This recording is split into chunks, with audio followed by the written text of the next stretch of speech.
পেকুয়া উপজেলার সদর ইউনিয়নের ৫ নম্বর ওয়ার্ডের মৌলভীপাড়া সমাজ পরিচালনা কমিটির ত্রিবার্ষিক নির্বাচন উৎসবমুখর পরিবেশে সম্পন্ন হয়েছে।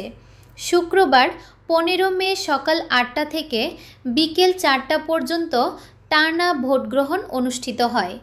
নির্বাচনে মোট ৯টি পদের বিপরীতে ১১ জন প্রার্থী প্রতিদ্বন্দ্বিতা করেন। মোট ৩৩৫ জন ভোটারের মধ্যে ২১০ জন ভোটাধিকার প্রয়োগ করেন।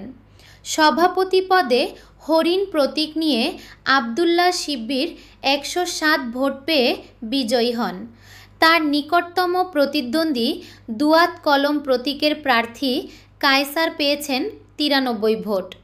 সাধারণ সম্পাদক পদে বিনা প্রতিদ্বন্দ্বিতায় নির্বাচিত হয়েছেন জাহেদুল আলম। সহসভাপতি পদে হাঁস প্রতীক নিয়ে জালাল উদ্দিন ৯৬ ভোট পেয়ে বিজয়ী হন। তার নিকটতম প্রতিদ্বন্দ্বী প্রজাপতি প্রতীকের জসিম উদ্দিন পেয়েছেন ৯৩ ভোট। এছাড়া সদস্য পদে নির্বাচিত হয়েছেন মফিজুর রহমান, জিয়াবুল, শফিউল আলম, ইলিয়াস, রবিউল আলম ও আব্দুল আজিজ। নির্বাচন কমিশনের দায়িত্ব পালন করেন ডাক্তার জাফর আলম, মুহাম্মদ বাচ্চু, আব্দুল মালেক, মুহাম্মদ বাবুল ও ফরহাদ কবির ছিদ্দিকী।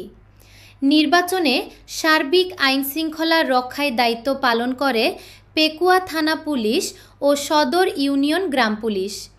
এ সময় পেকুয়া থানার officer in charge OC Muhammad Mehedi Hasan ভোটকেন্দ্র পরিদর্শন করেন।